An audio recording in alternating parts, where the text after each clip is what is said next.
ఒకప్పుడు fire brand గా పేరు తెచ్చుకున్న ఆ మంత్రిని ఇప్పుడు ప్రతిపక్షాలు కమేడియన్ గా ఎందుకు పోల్చుతున్నాయి?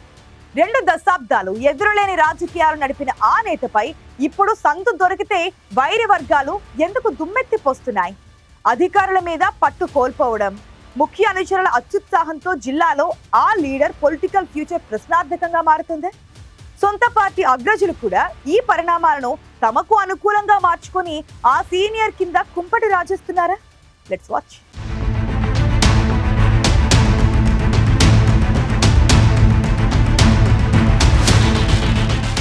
కోమటిరెడ్డి వెంకటరెడ్డికి ఫైర్ బ్రాండ్ లీడర్ గా పేరుంది. అదేంటో మరి ఈ మధ్య రాజకీయ విమర్శల్లో ఆయన ఏక్దమ్ కమెడియన్ గా మారిపోయారు. కొద్ది రోజులుగా ఆయన వైఖరి ఆశ్చర్యంలో పడేస్తోంది. ప్రతిపక్షాలకేమో మంచి ఎంటర్టైన్మెంట్ అయిపోయింది. పలు సందర్భాల్లో కోమటిరెడ్డి తడబడ్డ వీడియోలను తెగ వైరల్ చేస్తున్నారు ప్రత్యర్థులు. ఆ మధ్య ఎస్ఎల్బీసీ టన్నెల్ ప్రమాదం వాటర్లో నీరు కలవడం వల్ల జరిగిందంటూ మాట్లాడిన కోమటిరెడ్డి వాయిస్ పై సెటైర్ల మీద సెటైర్లు వేశారు ప్రత్యర్థి పార్టీల నేతలు. ఈ మధ్య తాను ఐటీ శాఖ మంత్రి అని ఒకసారి, ఇంకోసారి కేంద్రం పరిధిలో ఉండే సివిల్ ఏవియేషన్ శాఖ మంత్రిని కూడా తానే అని చెప్పడం మంత్రి కోమటిరెడ్డిని విపక్షాల మాటల్లో జోకర్ని చేసేసింది. మంత్రి వైఖరి ఇలా ఉంటే ఆయన అనుచరుల అతి కోమటిరెడ్డిని బిగ్ డ్యామేజ్ చేసేసింది. కోమటిరెడ్డి అనుచరుల మితిమీరిన వ్యవహారం చెడ్డ పేరు తేవడానికి తోడు ప్రభుత్వానికే మచ్చ తెచ్చేలా చేసింది. అగ్నికి వాయువు తోడైనట్టు సీరియస్ గా జరుగుతున్న బీసీ ఉద్యమానికి కోమటిరెడ్డి అనుచరుల అత్యుత్సాహం మరింత అగ్గిరాజేసినట్టయింది. బీసీ సామాజిక వర్గానికి చెందిన పున్న కైలాష్ కు డీసీసీ పదవి ఇచ్చింది కాంగ్రెస్ అధిష్టానం. ఇదే పదవిపై కోమటిరెడ్డి అనుచరుడు గుమ్ముల మోహన్ రెడ్డి కన్నేశాడు. పదవి రాకపోవడంతో మీడియా సమావేశం ఏర్పాటు చేసి కోమటిరెడ్డిని రెచ్చగొట్టాడు. కోమటిరెడ్డిని తిడితేనే పదవులు వస్తాయని డైలాగ్ కొట్టాడు. ఓ విధంగా చెప్పాలంటే నోరు జారాడు. గుమ్మల అలా రెచ్చగొట్టాడో లేదో ఇలా రెచ్చిపోయారు కోమటిరెడ్డి వెంకటరెడ్డి. డీసీసీ పదవిలో ఉన్న పున్న కైలాష్ కు ఇవ్వడాన్ని వ్యతిరేకించారు. నిర్ణయం వెనక్కి తీసుకోవాలని ముఖ్యమంత్రికి లేఖ రాశారు.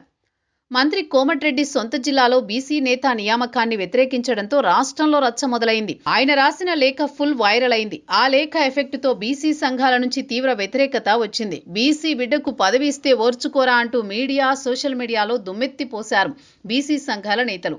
తిరిగి ఆ ప్రభావం పార్టీపై, ప్రభుత్వంపై కూడా పడింది.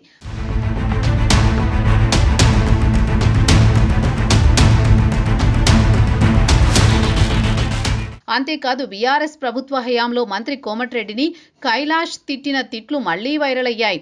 తేనె తుట్టను కదిలించినట్టు మరోసారి లేఖ తెచ్చిన తంటాతో కోమటిరెడ్డి అభాసుపాలు కావలసి వచ్చింది. ఇక నల్గొండ జిల్లా ఎల్లమ్మగూడెం వ్యవహారం అయితే ప్రభుత్వానికి మచ్చ తేవడమే కాదు, ఉచ్చు బిగిసేలా చేసిందని సీనియర్ నేతలు తెగ ఫీల్ అయిపోయారు. ఎల్లమ్మగూడెం గ్రామంలో సర్పంచ్గా నామినేషన్ వేసిన నాగమణి భర్త యాదగిరిని కిడ్నాప్ చేశారు మంత్రి కోమటిరెడ్డి అనుచరుడు ఉట్కూరి సందీప్ రెడ్డి. యాదగిరిని చిత్రహింసలకు గురి చేశారని బీఆర్ఎస్ నేతలు చేసిన ఆందోళన రాష్ట్రంలో హాట్ టాపిక్ అయింది. యాదగిరి బీసీ నేత కావడంతో ఈ వివాదం మరింత ముదిరింది. యాదగిరికి మద్దతుగా బీసీ సంఘాల నేతలు పెద్ద ఉద్యమమే చేశారు. చిన్న పంచాయతీ వ్యవహారంలో అనుచరుల జోక్యం మంత్రి కోమటిరెడ్డి వెంకటరెడ్డిని ఎంత డ్యామేజ్ చేయాలో అంతా చేసేసింది. కేవలం 700 ఓట్లున్న ఎల్లమ్మగూడెం ఎన్నిక ప్రభుత్వాన్ని అప్రతిష్ట పాలు చేసింది. కోమటిరెడ్డి దగ్గరి అనుచరుడు సందీప్ రెడ్డి వ్యవహారాన్ని పార్టీ అధిష్టానం సీరియస్ గా తీసుకుంది. ఎల్లమ్మగూడెం ఎపిసోడ్ రాష్ట్రంలో చాలా గ్రామాల్లో ప్రభావం చూపిందని ఆ పార్టీ నేతలే చెబుతున్నారు. మంత్రి అండతో సందీప్ రెడ్డి ఓవర్ యాక్షన్ ముఖ్యమంత్రి రేవంత్ రెడ్డికి ఆగ్రహం తెప్పించింది. మీ వ్యవహారంతో అధిష్టానం దగ్గర నా పరువు పోయిందంటూ సందీప్ రెడ్డిపై ఫైర్ అయ్యారట కోమటిరెడ్డి.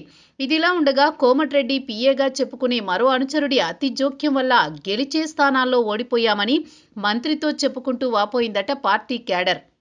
మొత్తానికి మంత్రి అనుచరుల అత్యుత్సాహం కోమటిరెడ్డి ఇమేజ్ని డ్యామేజ్ చేస్తోందన్న ప్రచారం జోరందుకుంది. ఆయన తడబాటు కూడా ఫైర్ బ్రాండ్ని కాస్త కమెడియన్గా మార్చిందని సెటైర్లు వేసేవాళ్లు ఎక్కువయ్యారు. మరి ఇప్పటికైనా మంత్రి, ఆయన అనుచరులు సెటరైట్ అవుతారో లేదో చూడాలి.